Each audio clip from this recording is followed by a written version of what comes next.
Hey everybody, remember me? I was just playing Bugsnax a few minutes ago, but now we're going to play a different game on a different system. First, but it's very important for this run, we have to set our clock to this very specific time, so we're going to do that first, and then hop into the game. There we go. Yes, my name is Conception SR. Again, thank you for watching. I hope you enjoyed Bugsnax. Oh, we have a slightly longer run here for you, but it's still going to be entertaining nonetheless. All right, so we're going to name our character. We got to do it for the kids, right? No kid hungry. Absolutely. All right, so time is going to start right after I hit yes here. So 3, 2, 1, go. All right, now we have about 2.5 minutes of cutscene, so we got plenty of time to explain what this category is and what we're doing. So this is Pokemon Sword, most recent generation of Pokemon games, obviously. This is a DLC run, technically. So the category is called Tower of Two Fists. So specifically, I'm going to be doing the Get Urshifu subcategory, which is kind of like the good ending versus the bad ending of the DLC. So this run is very unique. So we do start from a fresh file, and we are going to, do all of the beginning of the game stuff, meet our rival, get our Pokemon, fight a few trainers. As soon as we are able to, we are going to hop on over to the Isle of Armor, which is the first DLC of this generation. All right, and then we are going to complete all of the main quest line for that DLC. And then it ends when we evolve a Kubfu into an Urshifu. That's how it ends. Why I really love this run in particular is that there are two main routes that you can take. And I'm taking a less popular one, which is that I'm going to be starting with Sobble. I'm going to be then swapping over to a Vulpix Ninetales combination. The reason why I do that is because the other route, which is to use Sobble for a majority of the game, is ever so slightly faster. However, it is a little bit more risk dependent because you would also have to make sure you have a Sobble with very specific stats. So instead of, resetting to make sure I have a specific Sobble, I'd rather catch a Vulpix, and even if the Vulpix doesn't have the stats that I'm looking for, I can just catch another one. It's faster than resetting, waiting 2 minutes, and then getting another Sobble. So that's the reason why I like doing the Ninetales. Plus, it's different. We get to see more Pokemon. It's more exciting. That's why I like it. Just to take a pause here for a second, we did have a $20 donation from Steve Arian that says, "It's not a Conception SR speedrun without me donating. Our end is nigh. Our doom approaches." Thank you so much, Steve. I really appreciate that donation. Shout out to Bugsnax. You didn't get to see those lines because we did any percent, but those are some prominent lines in the no major skips or 100% categories. So, like I said, play Bugsnax. But all of that talking aside, we are basically through the intro cutscene, but we're not anywhere out of the woods. The beginning of this game has quite a number of cutscenes, so we'll be having plenty of time to talk here. But the first major hurdle, and I always say major hurdle because this is the part I always struggle with the most, is once we gain control of MKH here, our main character, we are going to be changing a bunch of settings. And the Switch controllers are notorious for just straight up dropping inputs or bouncing inputs, meaning you hit the input but then it bounces back. So it can be a little bit tricky to do quickly. So we're gonna gain control here, get over here, and we're gonna go into our settings. All right, that was pretty painless. We like that. That was pretty painless. We got through all of them pretty quickly. If you're curious, some settings that we changed there. We turn off battle animations, which obviously just saves time. We change the text speed to fast, obviously just saves time. We turn off the ability to give nicknames to the Pokemon, which just saves text boxes, which we don't need. And we also turn off there's an option for skip movies as well, which doesn't come into play a lot during this run, but it's not like skipping cutscenes like this, for example. It's skipping the cinematics that occur at points during the run. It doesn't happen again too much in this run, but it's worth turning off as well. We also turn off the swap, which means that typically if you don't alter your settings, after every time you defeat a Pokemon in battle, it will ask if you want to change Pokemon. We turn that off since we primarily use just one Pokemon throughout the majority of the run. So We just a bunch of settings there. All right, so we gain control. Again, this is mainly still just plot exposition cutscene stuff. We're not going to get our starter Pokemon until about 8 minutes into the run, so we still have a few minutes before that happens, but plenty of time. We get to meet Hop. Hop is a divisive character. Now, personally, I think Hop as a rival and like in the story is great. I think Hop is a great character, goes through an arc. It's really compelling stuff. From a speedrunning perspective, he's unfortunately pretty annoying because he loves to have these like exclamation lines in the middle of battle. For example, there will be one point later on, we'll get into a little bit closer, that if his starter Pokemon uses a specific move, he'll say an extra line. If I crit on him, he'll say an extra line. He always likes to talk about how we know about type advantages. Like, he just has a lot of this exposition. So it wastes time, unfortunately. But as a character, like I said, I think Hop's pretty cool. I think Hop's pretty cool as a rival. Here we also get to meet Leon, who is the champion, and Hop's brother. Classic, has a Charizard, you know, classic champion type behavior. Gets to flex on everybody as he comes out of the train station. You know, who doesn't love to see that? Which reminds me, a very fun meme category in this game is called Flex on Mom. And what you do is, so your mom gives you a bunch of money when you start off on your journey. So you could buy, you know, like Pokeballs, potions, things you would need for fighting and catching Pokemon. In Flex on Mom, we ignore that. We get on over to the stylist as soon as possible, spend all of the money your mom gave us on a graphic t-shirt that we can wear that has Arcanine on it. Then we run back to mom and we do that, like this like spinning animation and like where we shoot our hands towards the sky, just kind of like Leon did just a few minutes ago. And then that's the category. Once you flex on mom like that, it's over. That's how it ends. So yeah, nice fun like 20-ish minute category if you want to break down some fun meme categories. I swear we're almost getting our first Pokemon. It's coming up right here. And now, even though I am doing the Ninetales route, by the way, we still do pick Sobble here. But the reason why it matters, Sobble route over a Ninetales route, is that it doesn't really matter what my Sobble stats are. It could be a terrible Sobble and it'll be fine. We could still get by because we don't have to use Sobble for that long. If the Sobble stats were bad and I was choosing to do the Sobble route, I would have to save right before here. And then you're going to notice we have about 2 minutes of cutscenes. No, a little less than 2 minutes. But basically, we have to go all the way up to the first Pokemon we defeat when we're fighting Hop to see what our stats are. If we see then that the stats are bad, we have to reset, go through pick Sobble again, go through all this exposition again. And then you know, finally get through it, and then maybe we'd have to reset again. So like every reset here is just going to waste minutes, and you know, instead of like having a backup save file with a good Sobble or something on it, I like to showcase the Ninetales route, which doesn't get featured as much, but I think is more fun definitively. Shout out to shish kebabs; those look delicious. Who doesn't love a good shish kebab? Delicious stuff there. And then we're almost in our first Pokemon battle. I promise.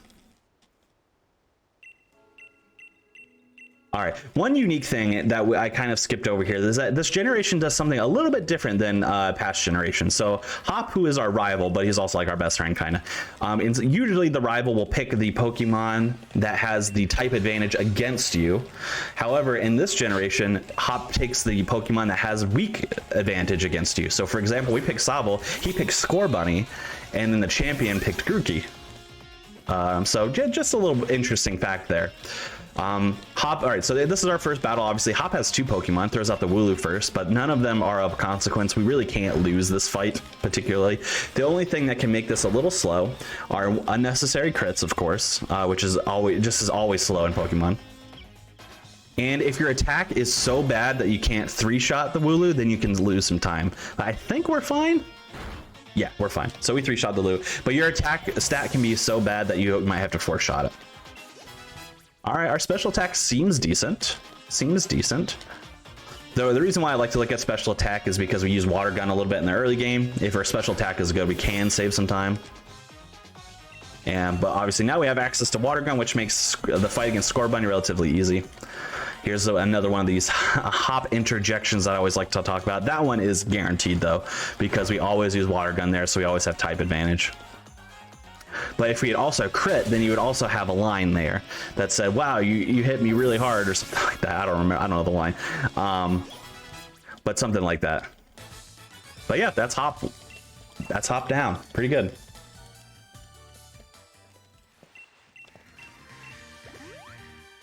Now, if we're doing an any percent run of this game, which is like a little over 4 hours, we'd fight hop like, I don't know, like 10 times. There's a lot of hop fights. Luckily, in this category, we only have to fight hop twice, with that time being the first time. So we're skating through. We're doing the good work. Now is a somewhat slower section as well, so we're going to enter the slumbering well to go rescue a Wooloo that has escaped in there. It's kind of like a foggy, mystical type forest, if you will. And it's a mostly scripted section. So what's going to happen here is we're going to enter the forest, we're going to have some dialogue, and then we're going to run through some grass patches, and we're going to hit 3 wild encounters. Now the wild encounters themselves are scripted, as in they will guarantee to pop up every time, and the Pokemon that pop up from those encounters are the same every time. So it's going to be a Squovit, a Rookidee, and then another Squovit. However, the Pokemon themselves are random, just like you would be in a random encounter. So like their stats are randomized, their abilities, you know, things like that. The only reason why I bring this up is that there is a chance to save about 1 second on the Rookidee encounter, which is the second one. Rookidee can have a ability that's called Unnerve, which means that it doesn't allow you to use berries in the fight, but it also tells you at the beginning that Rookidee has Unnerve. If this Rookidee doesn't have Unnerve, we don't have to see that text box, therefore it's faster. Hey, it doesn't, so we saved a free second there. Good on us. And then now we get another, well, we have a cutscene here with, not a cutscene, but quick dialogue with Hop, who says, hey, I can heal you if you want, but we're not even messing with these Pokemon, we're just running away from them. And then, yeah, this Squovit. And then, unfortunately, we have what I like to call a interactive cutscene coming up here. And the reason why I call it a cutscene, because technically it's a battle, technically. But it's a scripted battle, nothing can happen. All you can do is attempt to use pound, and it'll fail 3 times as the screen gets progressively more and more foggy. So it's a cutscene because I can't do anything else. So, you know, we get to see like, you know, one of the legendaries of the area, which I guess is pretty cool. But beyond that, it's a cutscene. You know, not much going on here.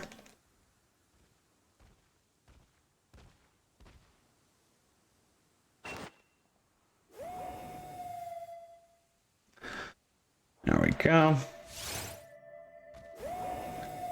Question mark, question mark, question mark appeared. When a Pokemon is level question mark, question mark, question mark, you're probably fine, right? I think it's fine. I think we could take this. I feel like if we defeat this Pokemon, we'll just end this run super early. You know, it's like a sequence break of sorts. Nah, that ain't gonna happen. That ain't gonna happen. Like I said, just gonna watch as the screen gets progressively more foggy, and I keep attempting to use pound. That ain't gonna work.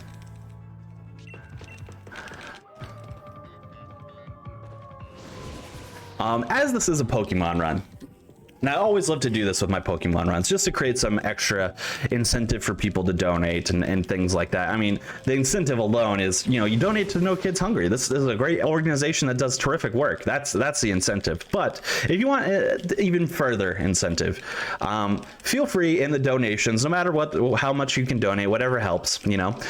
If you want to talk about your favorite Pokemon, if you want me to, I would say I would attempt the cries, but I don't know a lot of Pokemon cries. I'm not great that way.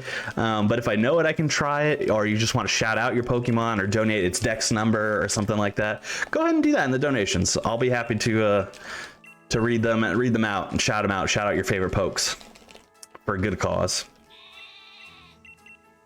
We're kind of almost through the cutscene. After this cutscene happens, the game opens up a little bit more because we get to go into like our first route with some wild Pokemon and stuff like that. So it opens up a little bit more. However, it is very important, I've done this a number of times, you have to talk to your mom first. You have to go back home, talk to your mom. You can try to skip this. But then Hop will be like, did you go talk to your mom? Which obviously, you know, walking all the way down to Hop and then back, not something we want to do. So,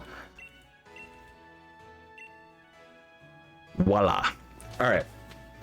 So now we can get on our way. So we're going to head to Route 1. We're going to do some interesting stuff here. So what we're going to do is we're going to catch a Pokemon. I know, novel idea. But specifically, we want to catch a Wooloo if we can. And even further specifically, if that Wooloo is level 5 or 6, that is the most ideal. If the Wooloo is level 5 or 6, when we catch it, we will go up a level, because this generation also includes the fact that if you catch Pokemon, you gain experience points as well. You don't just have to defeat Pokemon.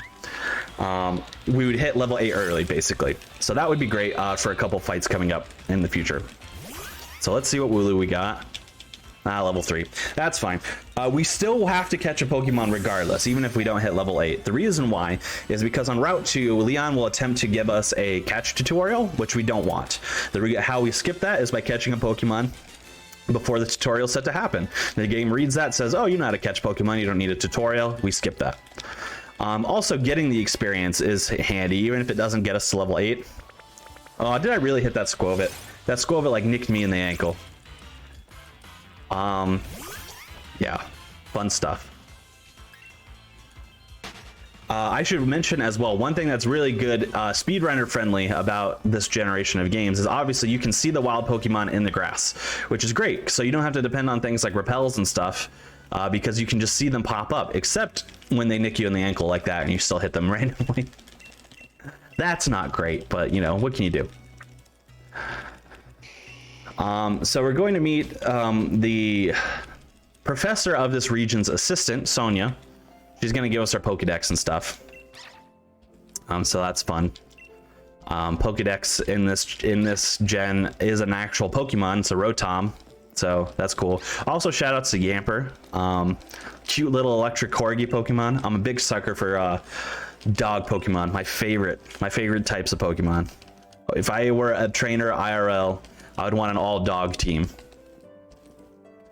And Yamper would definitely be on there, because Yamper is definitely a cutie pie.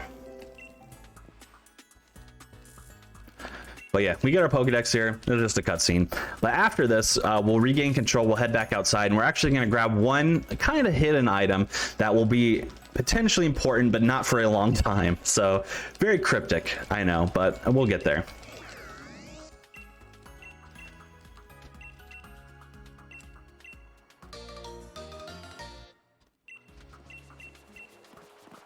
Shouts to Yamper again. Also has like a heart shape on its rear, which, I mean, who doesn't love that? Just adorable. Just adorable. This random stranger gives us potions, which actually are very handy, so thank you, random stranger. But we're not going to head towards the stranger. We're going to head away from the stranger. Grab this item in this grove here, which is a rare candy. We might have to use this later. We'll see. But we'll talk about that, and we'll cross that bridge when we get to it. Now we got Hop up here is going to tell us about Pokemon centers. This game's a little hand-holdy, obviously. It assumes you've never played a Pokemon game before, so it tells you everything. However, very important speed tech here. When we're in here, very important speed tech, very hard. Make sure you scroll down and hit a course not. Because if not, Hop gives you like a 15-second like tour of the Pokemon Center, which we don't want. Oops. All right, we're gonna deposit the Wooloo, which because we just don't need it. We only caught it to skip the tutorial and get a little bit of XP. We're actually gonna run over here to Berry Salesman. Oh, I'm talking to the wrong NPC. That's why. We're going to grab 3 Pekka berries, which if you're unfamiliar, Pekka berries are berries that cure poison. That will come into play a little bit later as well, but we'll, again, cross that bridge when we get to it. I don't want to get too far ahead of ourselves. Another little cutscene where Hop just decides to tell us about the gym challenge in the middle of the road, you know, classic Hop. And then we're now crossing the bridge into Route 2, which is where, right here is where the catch tutorial would be, because Leon is going to come here, but we skip it. So that's great. Speed tech. We're actually going to fight 2 trainers on Route 2. There are actually 3 trainers on Route 2, but we were able to skip one with a very creative movement. And you'll see what I mean in a second. The reason why we were hoping to hit level 8 is because this first trainer has a Squovit. If we were level 8 for that Squovit, we could potentially 2-shot the Squovit, but we're probably going to 3-shot it, maybe even have to 4-shot it, depending on what our special attack is, because we're not quite level 8. So it just saves us a turn or two if we're, you know, level up or 8. But here's the first trainer we fight. And just has the Squovit. That's all it has, just the Squovit. So it's not like any of these fights are dangerous. We just can do them faster or slower depending on what we're given. So pretty good. All right, so and all these fights are water gun to win for the most part. So this looks like it's gonna be a 3-shot unless we get low rolls. And what I mean by low rolls, so basically every time you use an attack, there is one of 16 values that can be associated with your damage. Now they're not 16 distinct values. Some, you know, like for example, 5 of them could be like, oh, you're gonna do 10 damage, and then another 5 could be, oh, you're gonna do 11 damage, and another 5 can be, you're gonna do 12 damage, with the 16th being 13 damage or something like that. A low roll is basically if you get a lower end of damage. That's what I mean by that. Here's the trainer that we're gonna skip. Watch this. Whoop. Speed tech. We're just gonna walk her behind her, and then we can't avoid this one. Now this trainer is a little bit more annoying. Again, not a danger to us, but can be fast or slow depending on what we're given. Has 2 Pokemon, Blipbug, which Blipbug stinks because Blipbug always uses Struggle Bug, which when it hits lowers our special attack. And of course it's a 100% accurate move, so it's always gonna hit unless we like get a magic crit and one-shot it or something like that. But the reason why lowering special attack in particular is bad is because Water Gun is a move that is based on your special attack. Now, however, it's still faster to use Water Gun with your special attack, you know, fallen a little bit, because our attack, even with Pound is a pretty weak move, so we don't want to have to depend on Pound if we don't want to. Now, Nickit is the second Pokemon that hops out, which Nickit loves to use Quick Attack, which doesn't matter for the first like 3 turns that we fight it, but we don't want to see Quick Attack on the 4th turn, so we can save about half a turn. Also, if we got like a magic crit or something, that would be great, because not only do crits do more damage, they ignore your status effects, so that speed attack fall that I would have gotten wouldn't matter. Don't use Quick Attack here. Ah, darn. We lose the half turn. So yeah, that would have saved us some time, but no dice. So we got some slow fights and we hit an encounter. Not my best split, but that's okay. As it is with Pokemon, these are RNG heavy runs. RNG heavy. And you're gonna see a number of instances of RNG where I'm sure I'm just gonna be like, come on, give it to me, you know, just something to help me out here. But the estimate is generous to account for bad RNG. The estimate, obviously, you can see an hour 45. For reference, my PB in this category is an hour 31, so there's about 15 minutes of leeway there, which is usually fine. That's usually fine. Again, you can't fully predict a Pokemon run, so you never know, but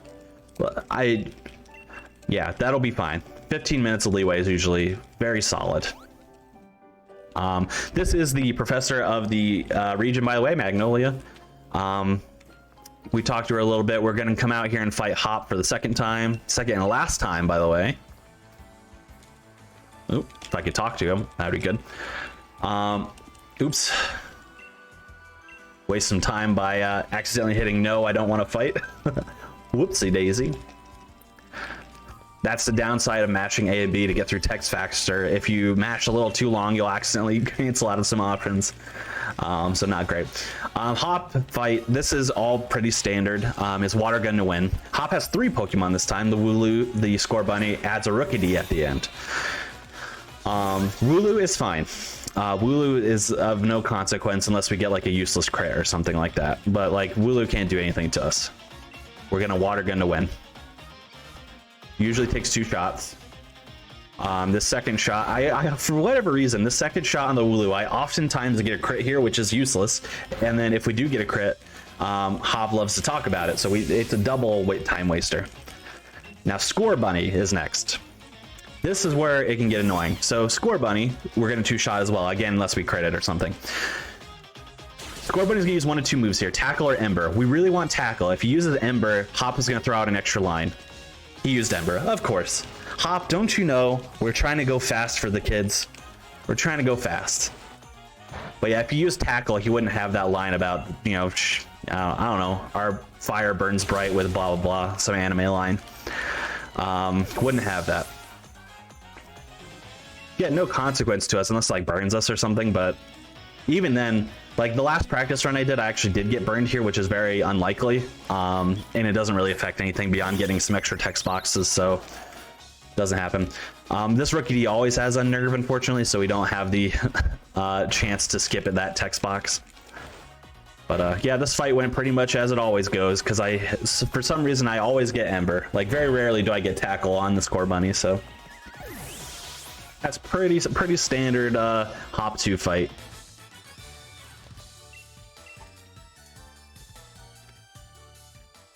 All right, so we're gonna have a long cutscene here that's gonna introduce the kind of gimmick move of Gen 8, which is Dynamaxing and Gigantamaxing. If you're unfamiliar, it basically just makes your Pokemon huge and strong, which we will be Dynamaxing one time in this run, so you will get to see it. So if you're into it, that's good. But yeah, these witching stars come from the sky and blah, blah, blah. We use them to make Dynamax bands, you know, yada, yada, yada. Just story exposition. Here they come. So we have a long cutscene here, but after this, we're going to head to the wild area, which, if you're unfamiliar, is also a new addition to this. As opposed to having a lot of long routes with like grass areas in between major cities, there's this wild area, which is just like a huge expansive area with a lot of different wild Pokemon in it that can change based on the time of day, the season, things like that. The weather, you know, pretty cool stuff. So it's pretty cool. Once we get into that wild area, that is where the two main routes heavily diverge. So for example, I'm going to be doing the Ninetales route. So we're going to be picking up a Firestone, catching a Vulpix, fighting an extra Pokemon to get that Vulpix some extra experience, things like that. In the Sobble route, you fight some extra Pokemon. We take an extra Pokemon Center because we got to get some more items to use that we don't need with Ninetales. And then we make our way back. So the wild area section is always longer with Ninetales because you have to do some extra steps, but you gain that time up later on where because the Sobble route has like an extra shop and you do have to like, for example, the Sobble will evolve into Drizzile at a part where we just save that time because we don't have to worry about the evolution, things like that. So we lose time to gain time later on.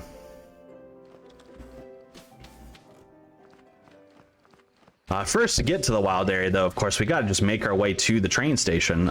So we got to get back through Route 2. After this little cutscene with Hop here. Almost the last we'll see of Hop. We have one more, like a couple more cutscenes with them, but that's about it. So we got to make our way back, hopefully not hitting any wild encounters if we can avoid it. Still dodging that trainer. One of the first runs I did, I forgot to walk around the rock there, and I hit that trainer after dodging it. So yeah, that's fun stuff. I've also hit that Choodle by accident before. That's happened. Ooh, okay. So whenever I see a Zigzagoon, I always like panic a little bit because Zigzagoons move like rapidly fast. So you could be standing far away from a Zigzagoon and it'll just charge you because they just move, they just zip around. So I got a little nervous there, but we still skipped by it, so that's fine. All right, so we're gonna go down the cutscene. Rather, we're gonna go down to the train station, hit another cutscene. He's gonna give us a TM for Swift. We don't need it. We just have to do it to further the story. We're gonna get to see our moms again. Shout out to moms. You know, Mother's Day in the U.S. wasn't that long ago. Hope you all called your moms. Hope you got them something nice. They deserve it.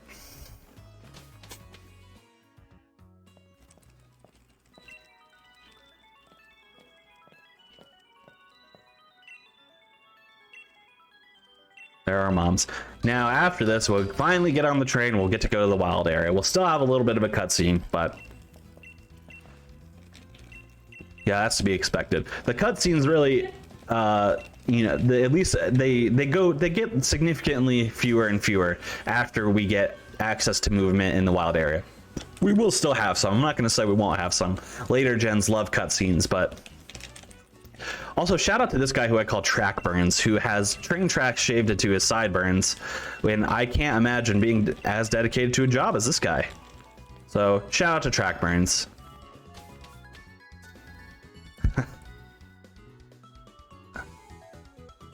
All right, cool.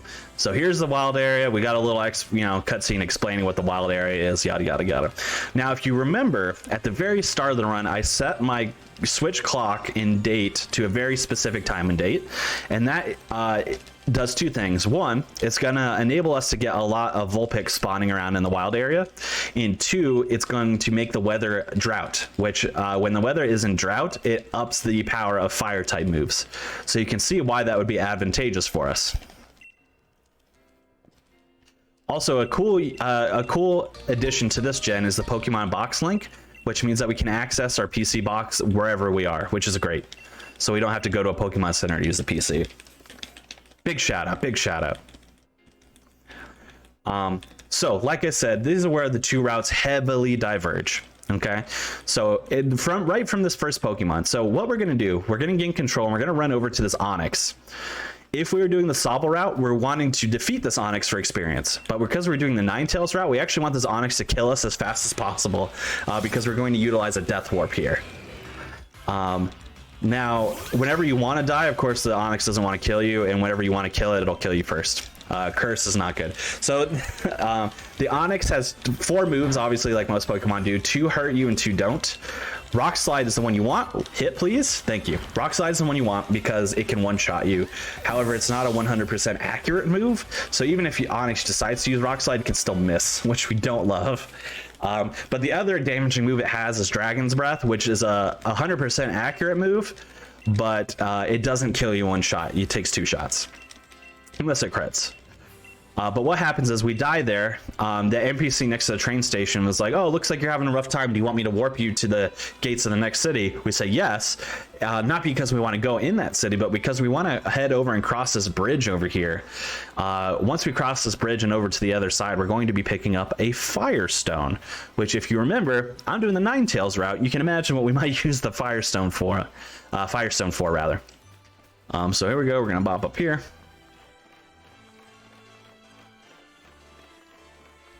And we're going to bop over there.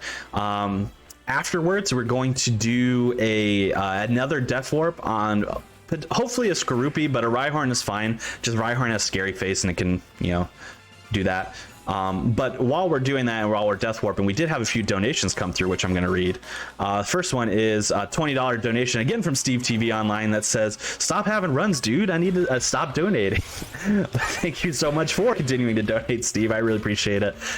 Great member of my community, one of my mods. Thank you so much. And we also had a $19 donation from Matt Rad. He said, here's my $19 donation for Dex number 19 Rattata, my favorite. No, my name is not Joey. Shoutouts to Gen 1. Or Gen 2. Is that Gen 2? I don't remember. One of the gens. Youngster Joey with his Rattata. Thank you so much for that donation, Maddie Ratty. So yeah, we Death Warp there. Obviously, it warps us back to the beginning area again. This time, we don't want to take that warp to the next gate of the city. Tyrogue, no! Okay, fine. Tyrogue can chase us down. A little scary. So now we head back and we encounter some Vulpix. So they can range from level 7 to 10 here. 7 we can't use. 9 is good.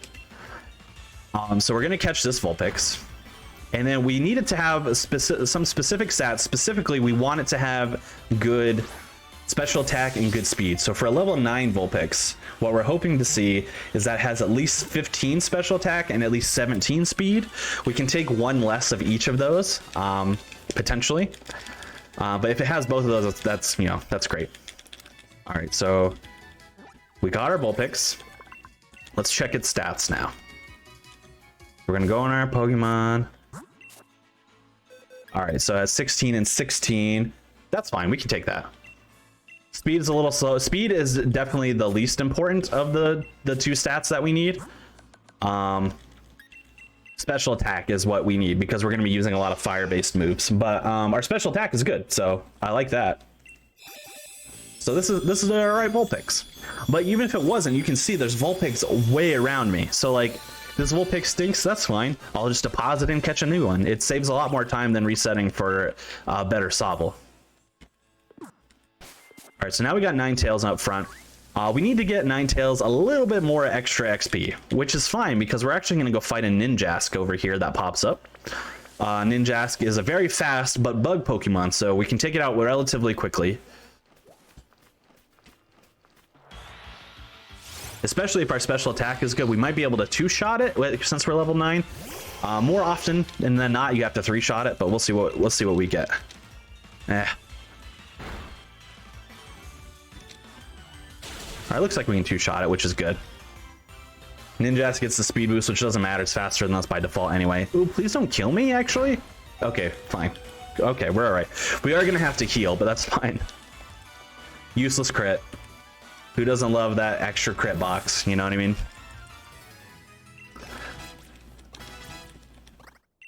Okay, so we get some extra experience here for our good old Ninetales. So now we're going to walk back to the train station.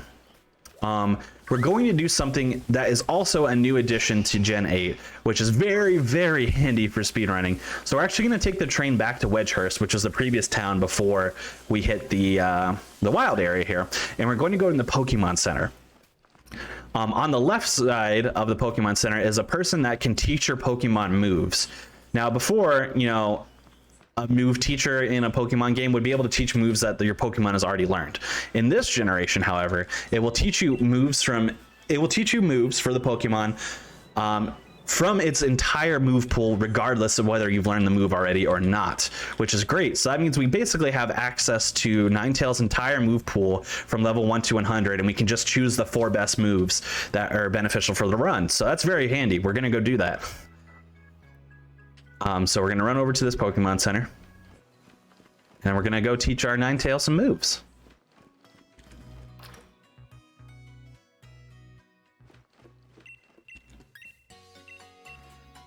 All right, so Ninetales. First move we're going to teach it is Nasty Plot, which is a dark type move that heavily boosts your special attack. And you can see why that might be useful. Second move we're going to teach, Flamethrower, which I don't think I need to explain why that's useful. It's a powerful fire type move.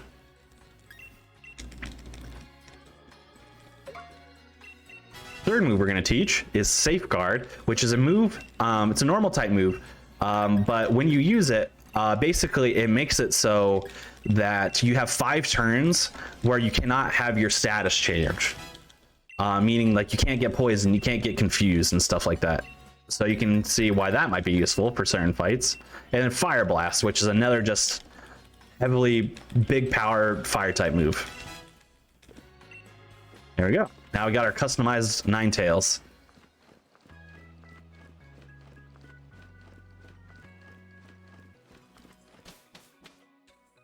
All right, so now we get into the DLC portions here. So we're going to talk to this. This is Clara right in front of us. So depending on which version of the game you're playing, Sword or Shield, you'll actually have a different antagonist for the DLC depending on the version. So Clara is specific to Sword, and she's a poison type specialist. If you play the Shield version, you'll have Avery, who is a psychic type specialist. They both have their perks and things like that. So it doesn't particularly matter which version of the game you use to run this category, because they end up being close to the same. However, the Slowpoke comes out of the train. We cannot just defeat the Slowpoke, we have to specifically catch it. So what we do here is we use Flamethrower. Please don't kill my Ninetales. Thank you. And then we're actually going to swap. The reason why we have to swap here, not only just to save our Ninetales from certain death, obviously, but this game has a mechanic where if a Pokemon is higher level than you, it is significantly harder to catch. Which you might have noticed, my Ninetales is level 11, the Slowpoke is level 12, so it would have been a really hard time for me to catch it with the Ninetales. However, I swapped to my Sobble, which is the same level, level 12, and it becomes significantly easier to catch. In the Sobble route, since we don't have a second Pokemon here, what we do instead is we actually get a Quick Ball, and we just throw it right away. So you can imagine that would be faster, but you have to also go get the Quick Ball, so, you know, it's a little give and takey.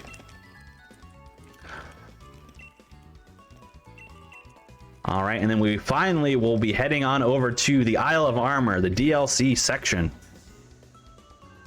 So we are out of the way after we get on the flying train car, I guess, for lack of a better term.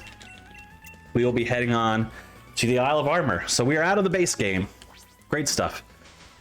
Oh yeah, so yeah, that's right. We take a train to a flying cart, like a skyway of sorts. So here's the Isle of Armor. We're definitely going to do a few things as soon as we gain control. We're going to be doing a little bit of a long menu, a little bit of a long one, especially since we have to heal. So, all right. First, this Professor's Aid updates our Pokédex so we can catch the Isle of Armor Pokemon. Obviously, very important. Except we don't really catch anything here. Okay, now we're going to menu. First, let's heal. Actually, first, let's equip the Cherry Berry to Ninetales. And then we'll heal it. I'll explain what the Cherry Berry does in a second. Now we're going to go to our box, and we're going to deposit both the Sobble and the Slowpoke.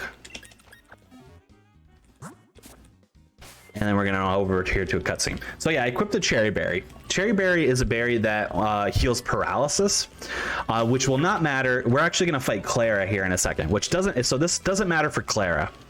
Because she doesn't have anything that will paralyze us, but it matters for the fight after that, and I'm equipping it now because I have to menu anyway, so it saves me from doing a second menu, and because I have no danger of being paralyzed by Clara, it doesn't matter if I have the berry equipped or not, so it's fine. Before we fight Clara though, we're going to do one little shopping trip here. We're going to buy 11 potions. No, I'm still shopping. We're going to buy 11 awakenings, which we'll get into a little bit why the awakenings are important in a bit. But we head out here, and we're gonna fight Clara. Now, Clara 1 is pretty easy. Spoiler alert: we're gonna fight Clara 3 times in this DLC. So the first one is not too bad, especially since I healed up. It's probably fine. Pretty standard. Clara 2 is the easiest by far, and Clara 3 is the one where you can just die for no reason. We'll cross those bridges when we get to them. But Clara's got 2 Pokemon here. She's going to have a Ventipede, and she's going to have a Slowpoke. Which you might be wondering, like, why Slowpoke if she's a Poison-type specialist, right? That's a little weird. But the Slowpoke she uses is specifically a Galarian Slowpoke, which changes its typing. A Galarian Slowpoke is no longer a Water type, it's a Poison and Psychic type. So, makes it a little bit different. Alright, so we use Nasty Plot to heavily bump up our special attack here. We're going to Flamethrower the Ventipede. It's a bug type, so you know it's going to go down. And then the next turn, we will fight the Slowpoke, which depending on... If we were level 12, it definitely would have killed. Depending on our special attack, the Slowpoke might take 2 shots to kill. Depends on our rolls, depends on our special attack. There's a lot of factors here. So let's see what we get. Okay, no, we got the 1 shot still. Great. Ideal.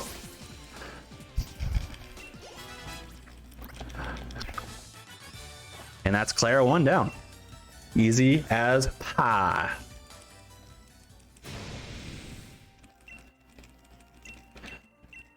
All right, so if you're unfamiliar with the Isle of Armor DLC, the basic gist of the story is there is a dojo on this island.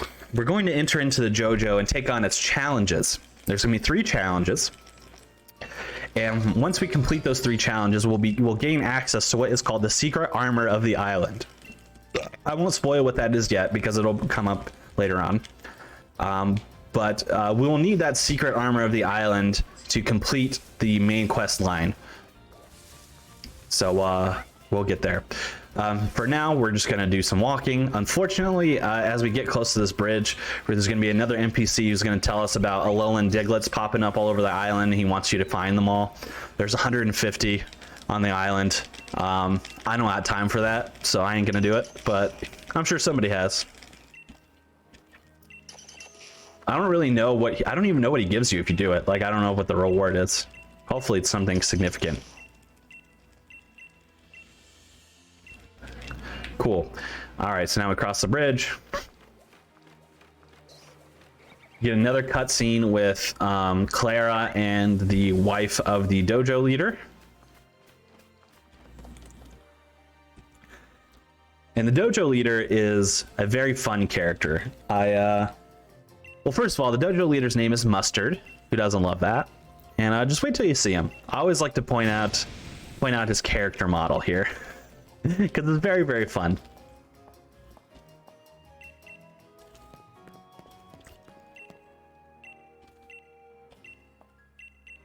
That's right, you're NKH. That's right, no kid hungry.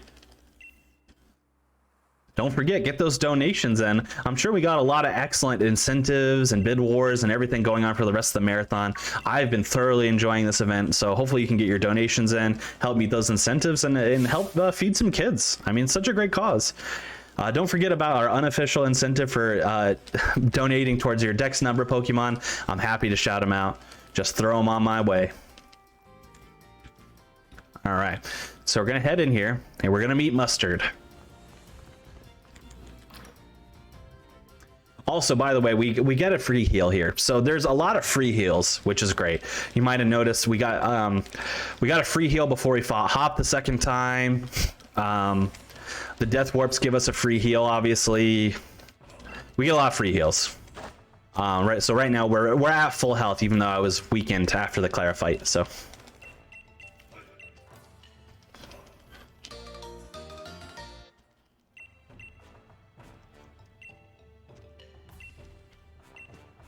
All right, here's Mustard. Look at those eyebrows. Look at those eyebrows. Now you might be wondering, oh, he's got a hat, so you know it's his hair, right? I'll prove to you later that it's not his hair, it is indeed his eyebrows. But his eyebrows go past his chin, and that's something. I just think that's neat. But we're gonna fight Mustard here, and this fight 95% of the time goes as scripted. There's that 5% chance that can go awry. So what's going to happen here? We're going to use Nasty Plot first. Almost always the Mean Foo that he has out here will use Fake Out, which means we'll flinch. So that almost always happens. Yep, so use Fake Out, we're going to flinch. So not going to work out. We're going to use Nasty Plot again, so we actually use it. He's going to use Force Palm, which can paralyze us, which is why we have the Cherry Berry equipped. And then we're going to use Fire Blast and hope it hits. Yes, great.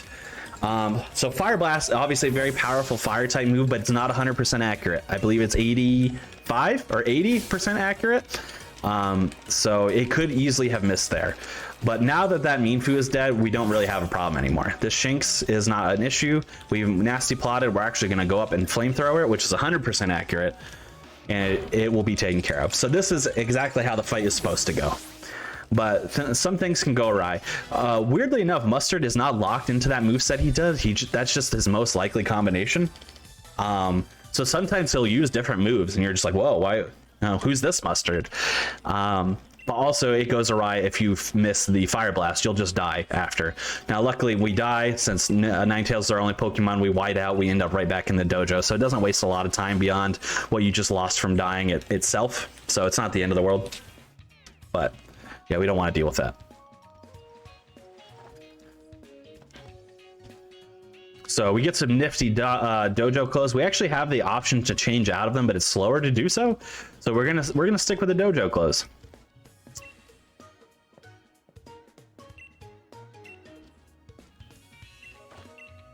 Now, Mustard is explaining here about the 3 trials. The first trial, now Clara comes up here. Clara's upset because she doesn't have one of these nifty dojo uniforms. She gets one, and then they're stolen. But by who? Who could have been fast enough to steal the dojo uniform? Couldn't be these slowpokes, right? Nah, it can't be these slowpokes. Doesn't make sense. Doesn't make any sense at all. They're slow. Except for one thing. They're super fast. These are some fast slowpokes. They're fast pokes. So our first challenge is we have to catch and defeat those 3 slowpokes. So that's what we're going to do. They are, luckily enough for us, they're in the same area every time. Unlucky enough for us, they can really make the experience interesting. We'll say it that way. They all have the same moveset, but they're all random as to what moves they use. They don't have like smart AI or anything like that. So you'll see as we get into some of these fights how it could be interesting. First, though, I was already on potions. I thought it was one over. We're actually going to heal there because we'll probably need to before we exit. No free heal at this point. So we're going to watch these fast pokes just absolutely take off. And each of them has a specific piece of Clara's dojo uniform. That's why you have to defeat all three as well.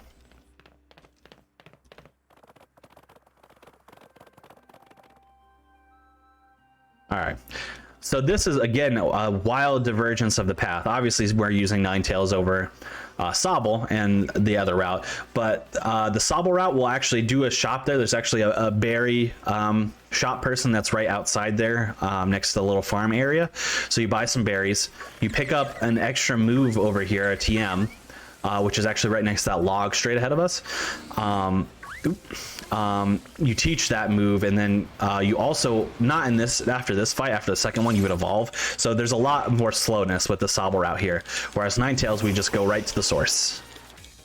So same moves for all three. Yawn first turn is terrible. We hate that. Hopefully, let's get a crit.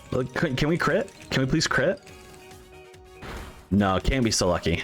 So Yawn is a move that will put you to sleep after the second turn. Getting it on turn 1 is unfortunate because most of these fights take 3 turns.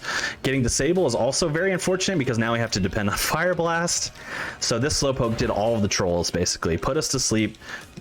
Of course, Fire Blast missed as well.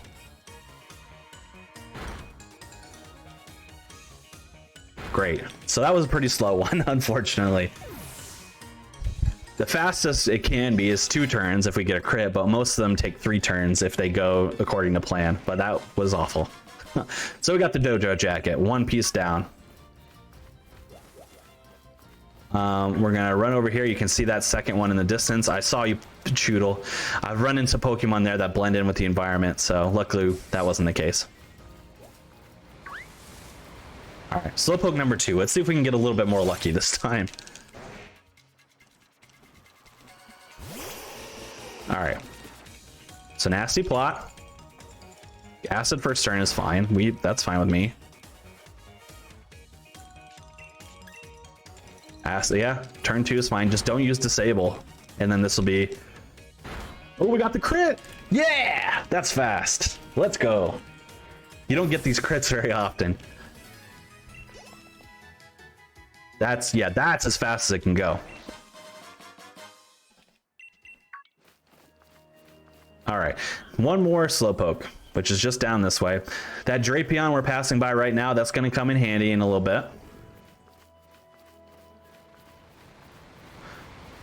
And it always looks like you can if I was just a little bit faster, I could have hit that cycle, but no, you will always miss it. You got to walk around. Okay, so this Slowpoke now. See if this one will be kind.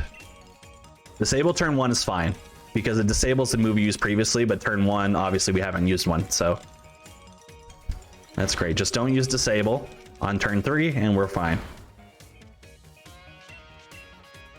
Good, we're good. We're good. So besides the first Slowpoke, we actually got pretty lucky there. Not too shabby at all. Great. All right, so we're gonna head backwards here. And that Drapion I said before, we're actually going to attempt to do Death Warp off of it. This can vary in speed. Ideally it uses something like Bite or Venoshock, but it could also use Bug Bite, which won't kill us. So hopefully it uses Bite or Venoshock to take us out quick. Toxic Spikes is even worse because it doesn't damage us at all. Oh, wow. We're getting the ringer on this. We're getting the ringer on this Drapion. Gave us like the 2 other moves that we didn't want. Oh my god. Please kill me. Like, it might have been faster to walk at this point. What is happening? Please kill me. Please kill me. Okay, thank you. What the heck? That's the worst Drapion fight I've ever had. I've never had it go that poorly. Like, Toxic Spikes it almost never uses, and it used it like 3 times there. I get Bug Bite a decent amount, so that's fine. I was used to bug bite. Well, geez, that was terrible. Might have been faster to walk at that point. Anyway, so we death warp back to the dojo. Weirdly enough, we give Clara her uniform, which she was so upset about not getting, and she never changes into it. So, interesting. We also get a reward here. So we get to choose between Bulbasaur or Squirtle. We get to choose one of the two. It doesn't matter for the speedrun which one you pick at all. So I'm gonna pick, you know, I feel like Bulbasaur is more of a fan favorite. I don't know. It goes back and forth. Sometimes I have this as a bid war for marathons. And I feel like usually Bulbasaur wins. So I feel like that's mainly people like Bulbasaur the most. But if you're asking me, you know who I would have chosen. You know who I would have chosen right there.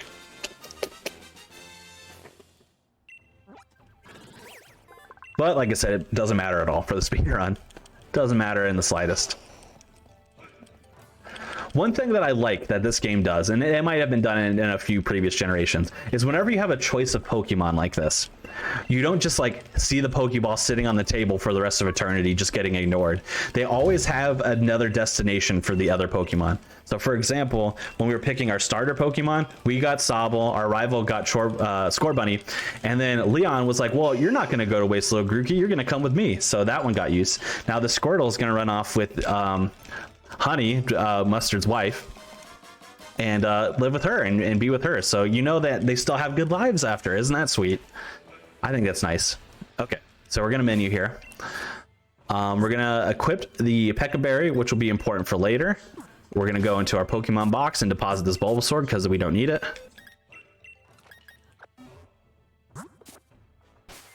And we're gonna leave. So challenge 2 is to find some max mushrooms to help make some max soup for the people of the dojo. Max mushrooms are a very interesting item. So if you just feed them to your Pokemon out of battle, it makes it so that they'll be able to Gigantamax at some point. But they're actually also useful in battle as items. And that is where it's actually relevant to the speedrun, because max mushrooms, when used in battle, raise every stat at once. Every one of your stats. So not just one, raise them all. So very, very useful stuff. And we use we get 3 max mushrooms and we use 2 of them. So they definitely have their uses. First, we got to go find them though. Luckily for us, they're always in the same spot. So we got to traverse through these woods as fast as possible. We are going to take a couple tiny detours to get a couple of important healing items for later on. So we can grab this one, Hyper Potion. We're gonna carefully avoid that pincer. Camera likes to play tricks on us at that point. Hey, there we go.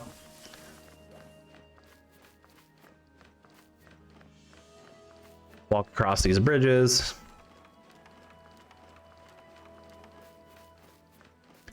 So it's obviously very far away. Luckily enough for us, Mustard warps us halfway there from the cutscene. So we don't have to cross over the whole swamp area to get to the forest, to get to this open area. We just get to start at the forest, so that's nice at least. But yeah, one more detour. We're gonna cross through these Pokemon here. We're gonna hit this Pokeball, which is Moo Moo Milk. Shout outs to Zelda. But also is a useful item here. Another healing item for us. Then we're going to enter this cave, which is where the mushrooms are going to be. Oops. All right, here we go. Heading down.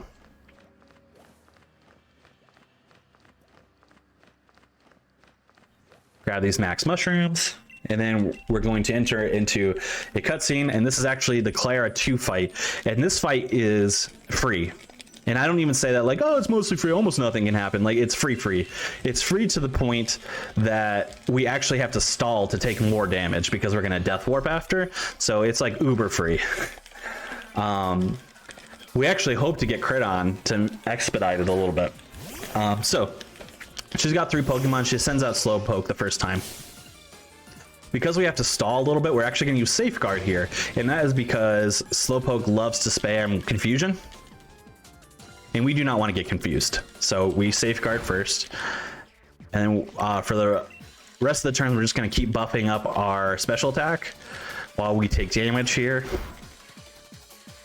And that will just make the fight go very fast afterwards.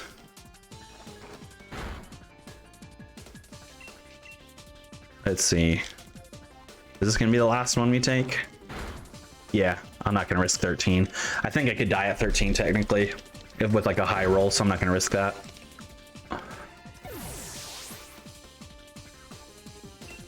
Or I crit, obviously. We don't need to risk any crit deaths. But our special attack is super buffed up.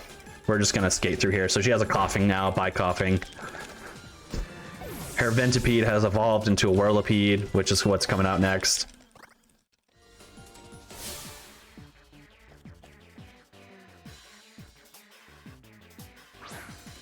And obviously still bug type, still not a problem for us.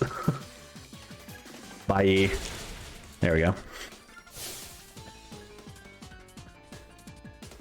So that's Clara.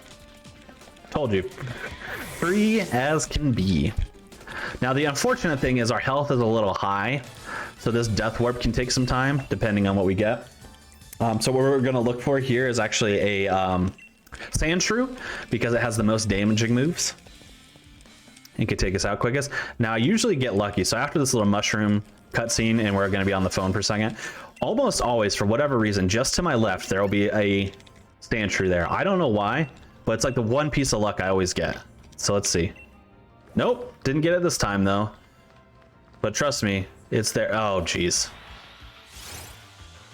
No, I'm gonna run. I was gonna say I might try to Death Warp off this Torkoal, but it's a fire type and also doesn't have a lot of damaging moves, so that could just be unnecessarily long. But there's also no... Are you kidding? Was it Torkoal City? Can I get a Sandshrew, please? What is this? Give me a Sandshrew. They're not rare here. Kangaskhan, can you kill me? I might come back to you. We'll see. All right, Kangaskhan. Try and take me out. I'm not going to keep looking for a Sandshrew. I don't know. Can Kangaskhan even take me out? I don't know. We're all finding this out live, okay? Please hurt me? Okay. Okay, good. All right. Great. Wonderful. Still faster than walking back. This one is super far away. That walk would have taken like 3 minutes, so this is still faster. All right, so we got our max mushrooms. Nobody else in the dojo was able to get these max mushrooms, except, as you'll find out in a few minutes, Claire is going to come in at the last second and say she got some. And then she's going to insist that we use her max mushrooms for the soup instead of ours, which is fine with us. That means we get to keep our max mushrooms, which, like I said, very important battle items, so that's good.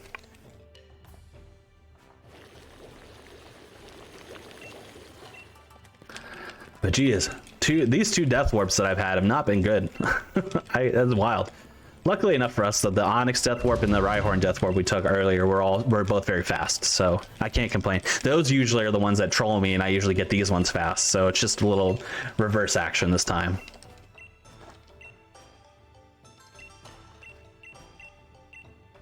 Another reason why I like this DLC is I like the dialogue sometimes.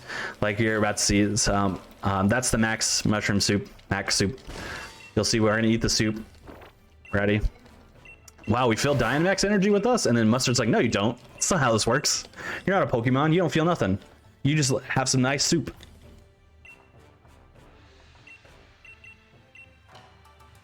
All right, so now we're going to head on into Challenge 3, which Challenge 3 is just a straight up fight between Clara and myself, as we're the only two dojo members who have completed the first 2 challenges.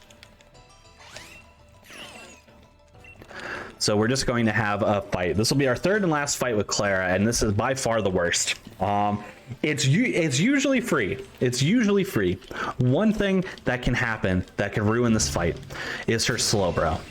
Now, she's gonna have a Slowbro, The Slowbro has an ability called Quick Draw. Now, Quick Draw is an ability that when it activates, which is about at the 30% chance, I think, when it activates, no matter what the opposite Pokemon speed is, Slowbro will get to go first. If we get Quick Drawed, we will almost certainly die. Almost certainly. So we really don't want Quick Draw. If we don't get Quick Drawed, it's free. Like, we'll just win. But if we get Quick Drawed, we're probably going to die. So, and like I said, it's just a 30% chance. Does it happen or does it not happen? In my practice runs lately, I haven't gotten it, which makes me think I'll probably get Quick Drawed here, if I had to guess. But we're going to save before to avoid that, so. So I run up to Clara, we're going to save.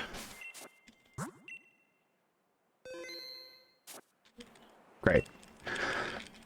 You also, if you remember, I equipped a Pekka Berry quite a bit ago.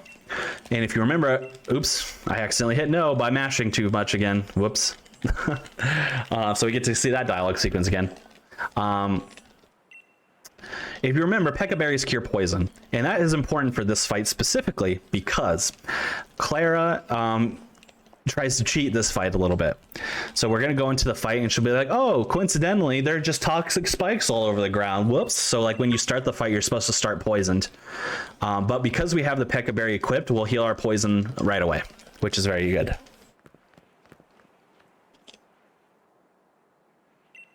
All right, so here we go. Get the RNGs in chat, you know, wish me the best of luck. We don't want Quick Draw, no Quick Draw. But we still have a few Pokemon to go before that, as well as some setup. So, just have to throw out the Skorupi. Skorupi is what we're going to do our setup on. All right, so first we're going to use Safeguard because Skorupi spams Poison Tail. We don't want to be poisoned again, so we're going to start with Safeguard. Oops. Go, Safeguard.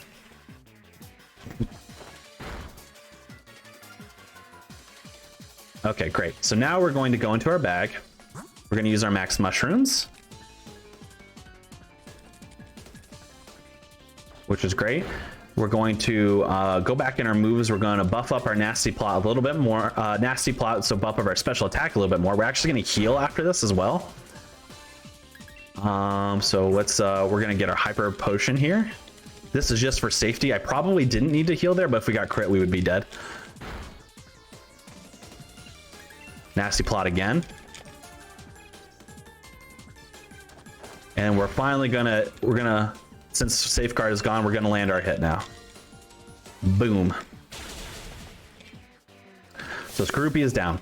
Now, as I mentioned, we're gonna Dynamax fight. We're gonna Dynamax one time in this run, and it's gonna be right now. So he's gonna throw out a Weezing. We're gonna Dynamax on the Weezing. If you're unfamiliar with how Dynamaxing works, by the way, so Dynamaxing will last for 3 turns. She has 3 Pokemon left, so ideally we just Dynamax through the end. This can change if Slowbro goes not according to plan. So let's see what happens.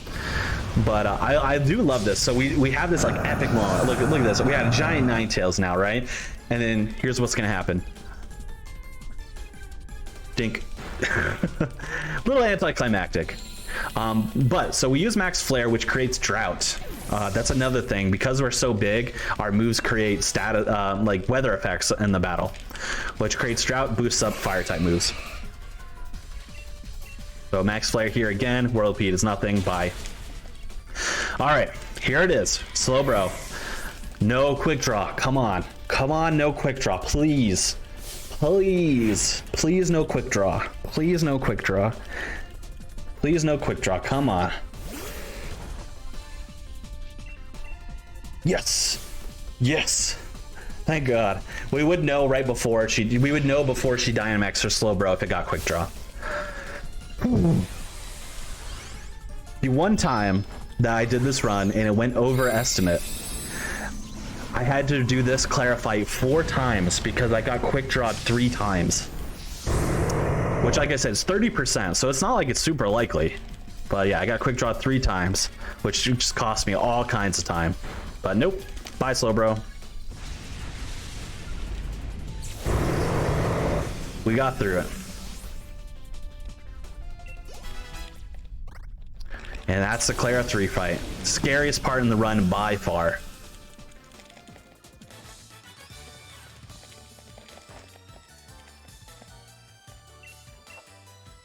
All right. So now we are, after this cutscene, we're gonna say goodbye to our Ninetales. We're not gonna like release it or anything, but we are not gonna be able to use Ninetales for the rest of this run. So you might think, oh, we got through the 3 challenges, right? We're gonna get the secret armor of the island, which is true. The secret armor of the island is the Pokemon Cubfu, which is a legendary Pokemon. And to finish the main plot line of the thing, you need to train up your Cubfu a little bit, take on one of the 2 towers that reside on the island, complete the tower, and then have your Cubfu evolve into Urshifu, the type depending on which tower you picked. There's a dark tower and then there's a water tower. So that is what we need to do. Luckily, we have some ways of doing this fast if RNG cooperates, so hopefully it does. But first, we have to get our Cubfu, and the stats of our Cubfu do matter ever so slightly. Mainly, it's speed. Now, luckily enough for us, since Cubfu is a legendary Pokemon, that means it has 3 guaranteed perfect IV stats. So that's pretty good. So we're gonna save here, and we're actually gonna go into our switch menu here. And we gotta change the date again, and I'll go into a little bit why we need to do that.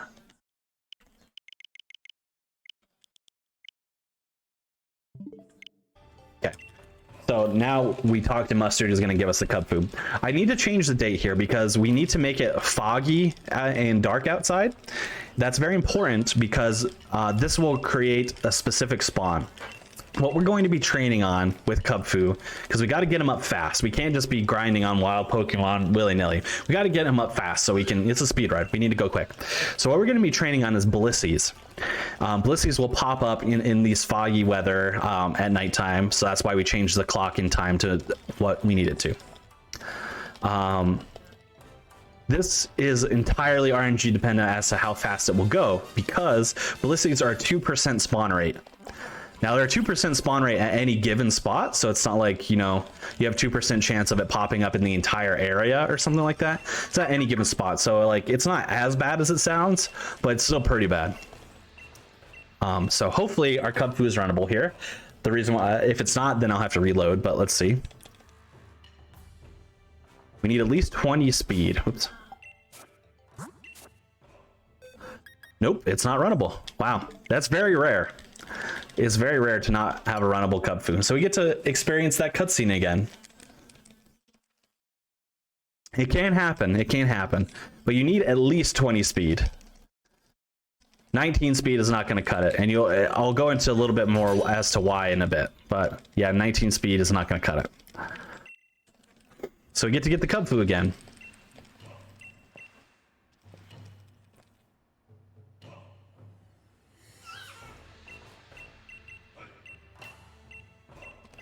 Hopefully it has better speed this time.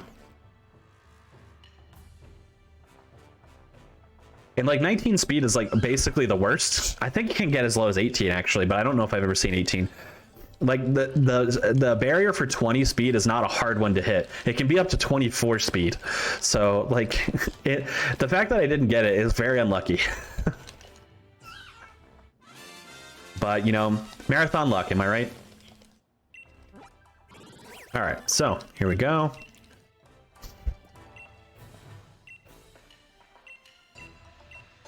Yep. Blah, blah, please let me look at my Cubfu.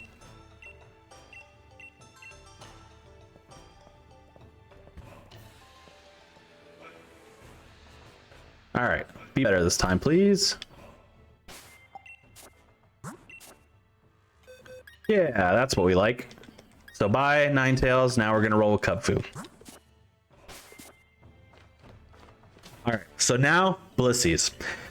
Again, it's just RNG. It's just RNG. So hopefully we get some quick spawns here, but we might not.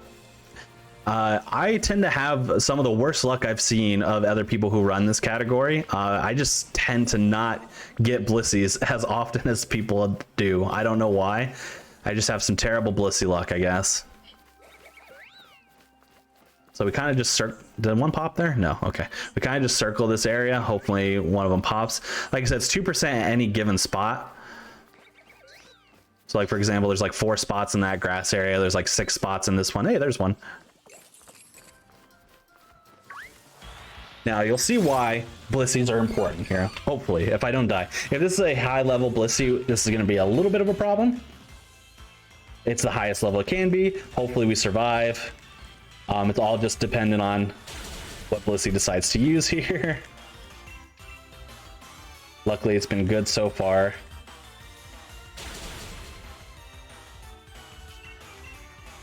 Good. Okay, this Blissey cooperated, so this is fine. So actually, it's a little slower of a fight, but watch. We're level 10 right now. Watch after this Blissey. Boom. 6 levels. That's why it needs to be Blissey. That's why. 6 levels right off the bat. We're gonna target. Oh wow, there's one right there. We're gonna target 18. Please let me hit it. Thank you. It almost disappeared. We're gonna target level 18 with our current stats. So if this is a high enough level Blissey, we'll be done after this, which is great. It might be enough. Let's see.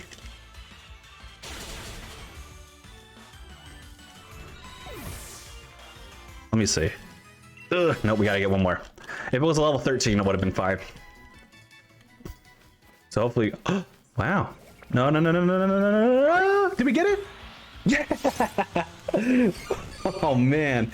We got 2 really close encounters. They start to disappear. We're getting them on like some of the last frames that they're available.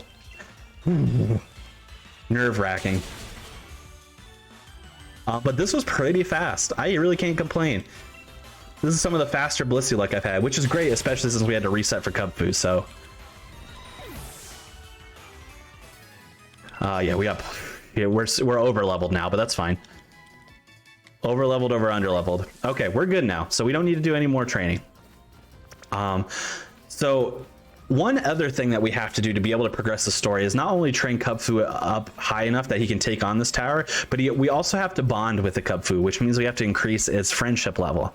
Now, luckily, the game includes something for us so that we don't have to like do it in traditional means like Pokemon Camp constantly or whatever the case may be.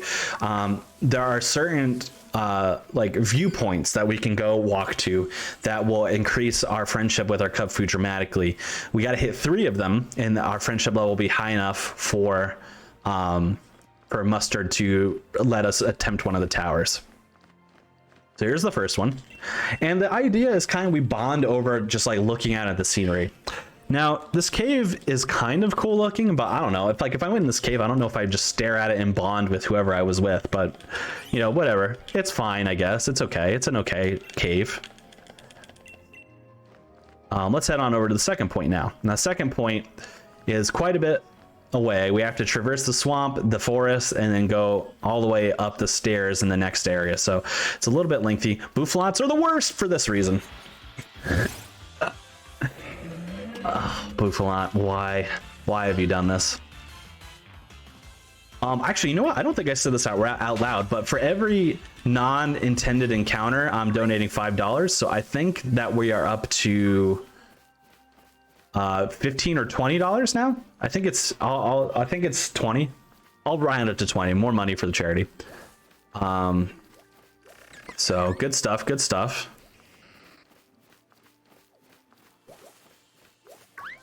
Cross through these. But yeah, Bouffalantes are the worst. If they see you, they just straight up charge at you and they run faster than your running speed. That's one thing I didn't really touch upon. So what makes another thing that makes this run a little bit fun and challenging even is that because we head on over to the Isle of Armor, the DLC, as fast as possible, we miss out on a lot of key mechanics. For example, we don't get the bike and we don't get fly. So it's not like we can just transport ourselves very easily, which is why we depend on these death warps a lot. Now this matters a little bit for the speed run even, because like I said, there are 2 towers that we can choose from, the water tower and the dark tower. Now the dark tower is faster anyway, so we would choose the dark tower regardless. But even if we wanted to do the water tower, like we wanted to make it an incentive or something like that, at this stage we can't even take the water tower because we don't have the bike. And the reason why we need the bike to the water tower is because it's surrounded by water. And in this game, the bike is your also your surf mechanic. It turns into like a floating bike that you get across the water. You like ride across the water. So because we don't have the bike, we can't even access the water tower if we wanted to. So that's unfortunate. All right, so here's point number 2. So this one is an all right viewpoint, I think. So let's take a look. See, this is like a nice landscape. You got the water in the background. You can see the forest, the woods. You can see one of the towers in the distance. Pretty cool. I'll give you this one. I could bond over this.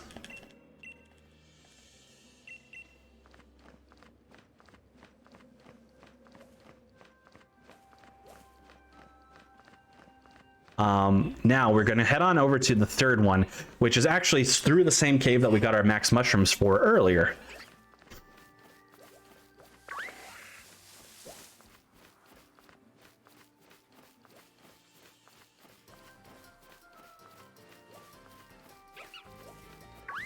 All right, there we go.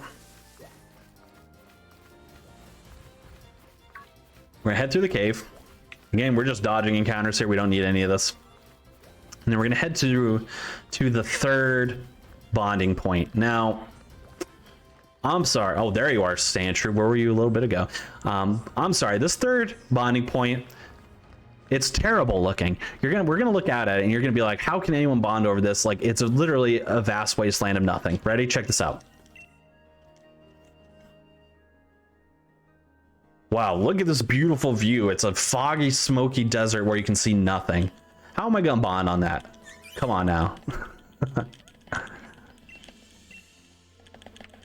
All right, so we do have the third point, so we're good to go, but we are gonna grab a couple extra things here.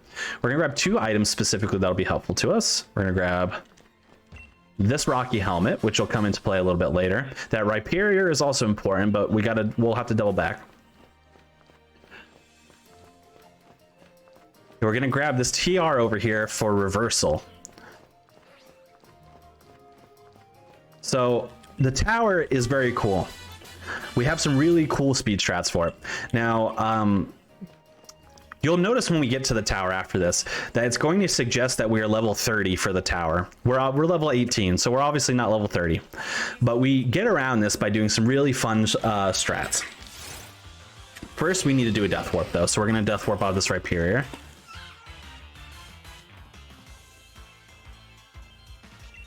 Hopefully it kills us quick. Earthquake is a good one. Bye.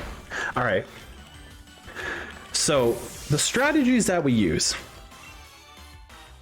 I'm actually, hold on. I'm gonna get into those a little bit after, because there is a chance, because we death warp off of Kubfu here, there's a chance that it lowered our friendship level enough that we don't meet the muster requirements. No, we're good. Okay, just wanted to check. If that were the case, then I'd have to go into Pokemon Camp and play with Kubfu a little bit to up his friendship level, but we're fine. Now, the strats. So what we're going to do here is we're going to teach reversal to Kubfu. Reversal is a fighting type move that does more damage the lower health that you have. Kubfu also has a move called called Endure.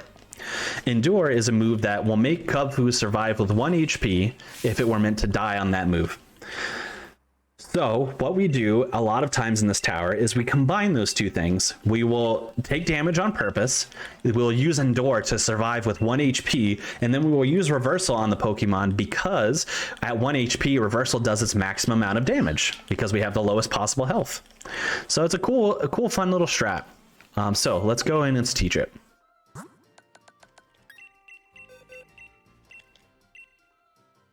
gonna teach it our Focus Energy because we don't need it.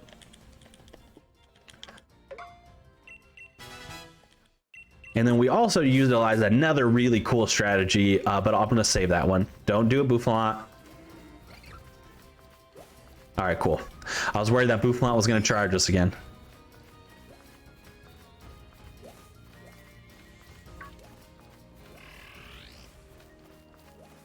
All right. So we're going to cross the land here. We got to get up to the tower, which we were actually pretty much at the door of the tower when we hit the second bonding point. So we have to walk all the way back there again. One of the times that you wish you had bike or something to move faster, but unfortunately we don't. So we got to traverse. We just got to walk there. But yeah, I'm happy. The Blissey luck was some of the best I've ever had in a marathon for sure. So I'm happy for that. Usually when the marathon setting comes, Blisseys don't want to come out. They get shy or whatever. So pretty good, especially considering that we had to reset for Cub Fu, so that really helped.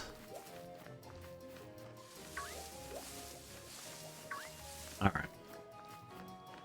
So up we go, up the stairs, well, across the bridge here first, and then up these stairs. You can see the tower is right there.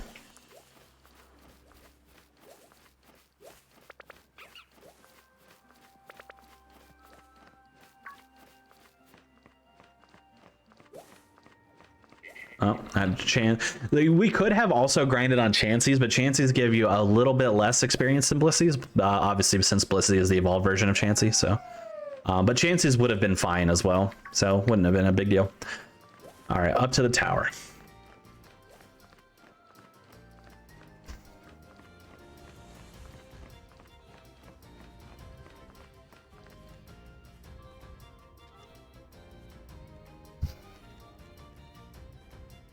Yep, this is the Dark Tower.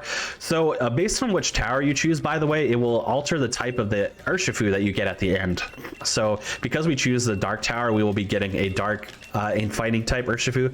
But if we had chosen Water Tower, then we would have gotten a Water and Fighting Urshifu. So pretty cool. All right, so the tower has 5 trainers. They all have 1 Pokemon each, so it's not like they have extensive teams, which is good. So we're going to, if you lose to a trainer, you have to go to the bottom of the tower. So we will be saving a couple times just for safety, but this is not one of them. This one is pretty free. Even if it hits us for a lot of damage, it actually helps us in the next fight. So boom. All right, so Zoro is down. That's trainer 1 defeated. We didn't need to use that endure reversal strategy for this one because it actually would have just taken too much time. All right, so up to trainer 2.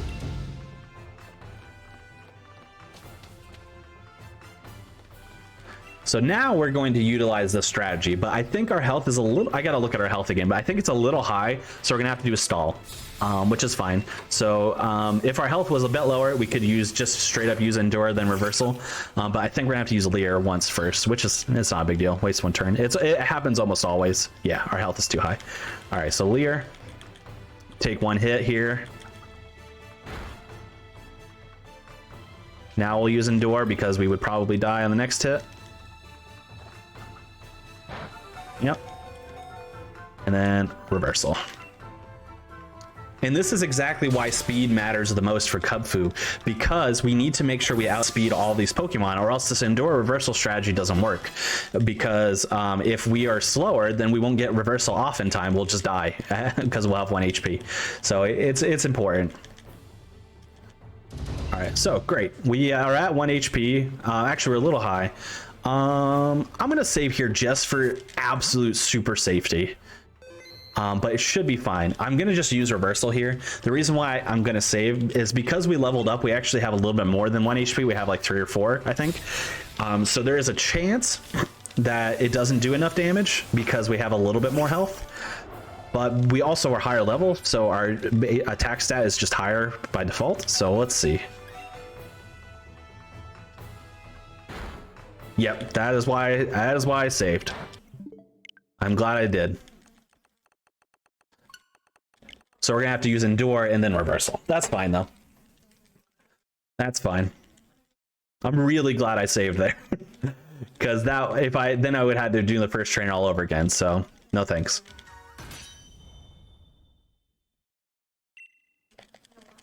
So yeah, Endure and Reversal. That's fine though. Not a big deal.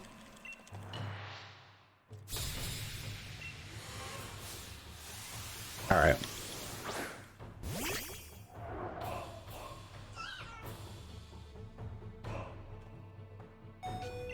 All right, Endure.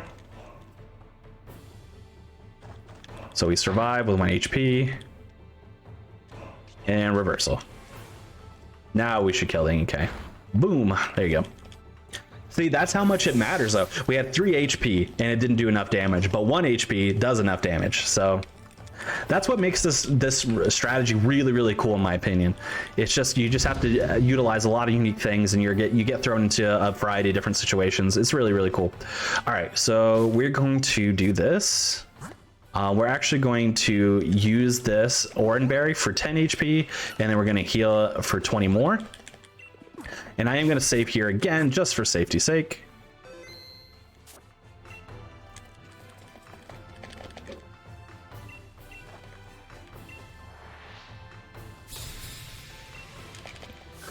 So this one has a Krokorok. So the strategy here is to straight up use reversal because Krokorok is always faster than us, even if we had highest base speed. So the idea is that Krokorok will hurt us, and then we will use reversal. However, Krokorok also likes to use protect, which just wastes a turn because he doesn't do damage to us, we don't do damage to it. So hopefully this is enough damage. Let's see. No, that's fine. So we're going to use Endure. No.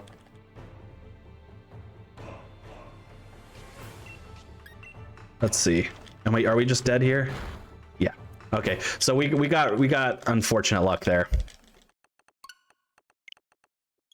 Again, very glad I saved. Very glad I saved.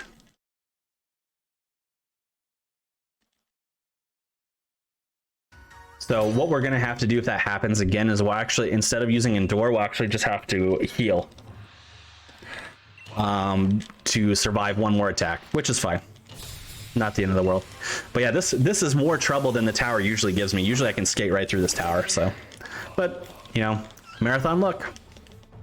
We're still in really good shape, though. All right, so reversal.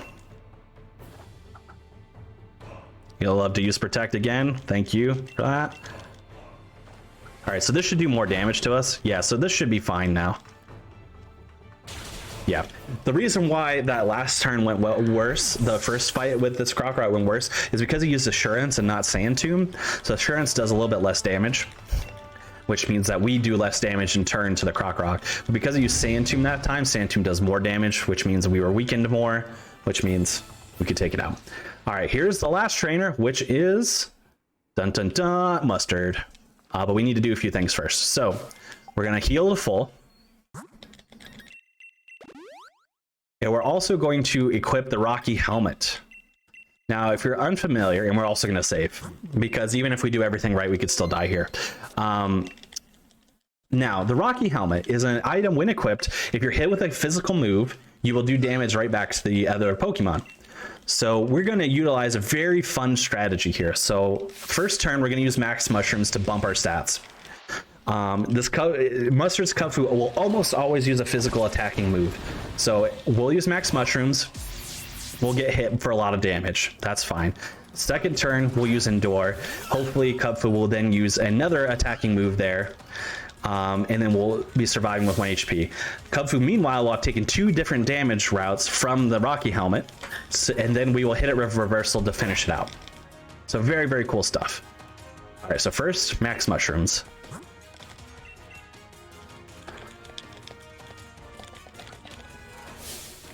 All right, so we'll always, Mustard will always use an attacking move first, always. Oh, we got crit. Jeez.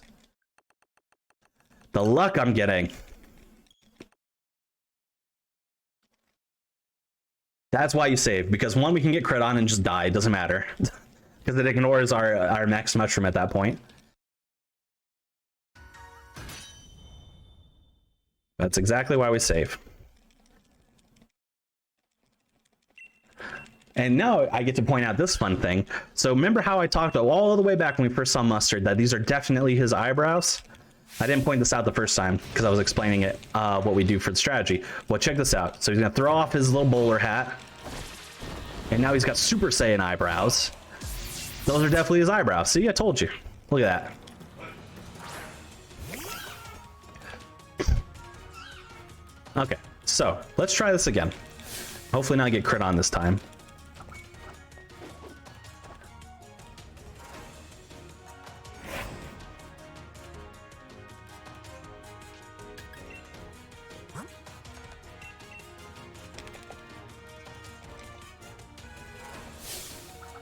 All right, so Cub Fu, cooperate this time, please. There we go. That's what's supposed to happen. Now endure. Now we can get unlucky here if the Cub Fu. Okay, it didn't. But if it used the focus energy there, we would die because our endure would not work because it was not an attacking move, and then we can't just use endure again because it would fail because it was a successful use of it last time. So we would just die again. But luckily enough, he used Brick Break, so it worked out. We were able to take it out. All right, and that is it. The end of the run is coming up very shortly, about 2 more minutes.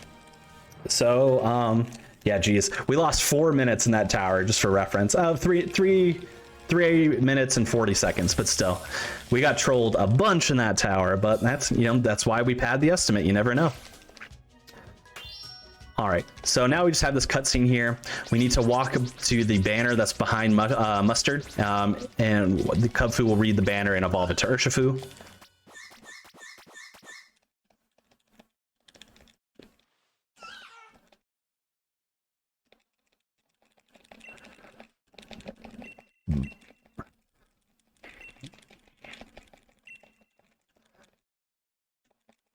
All right, here we go.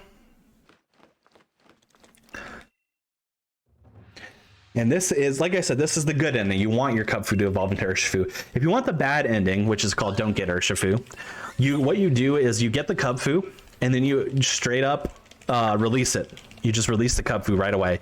And then Mustard's just like, oh, you released Cub Fu? Okay, I guess you can just take on the tower with whatever Pokemon you want then. And then you just fight it with your Sobble or your Ninetales. Obviously very sad just to straight up abandon a Pokemon, so that's definitely the bad ending.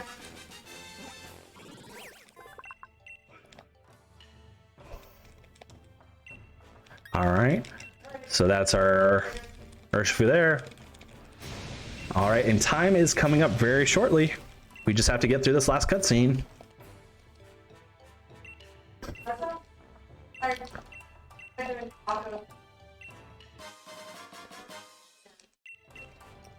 All right, and time is coming up.